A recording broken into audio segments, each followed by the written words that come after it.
portable mini chainsaw. Comes in this case here.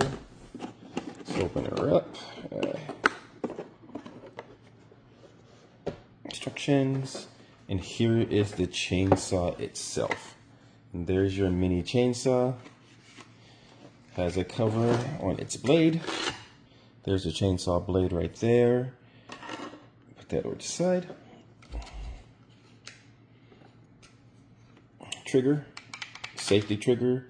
You have to press the button to get it triggered. And yeah, there's the look of it right there. And let's see what it comes with. It comes with 2 battery packs. As you can see right here, 2 battery packs and your charger right there.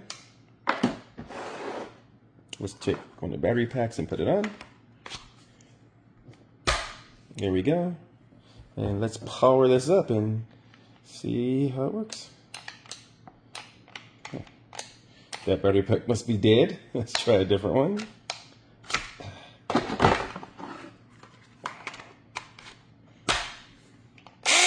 There we go. Okay.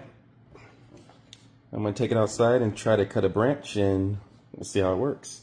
Stand by.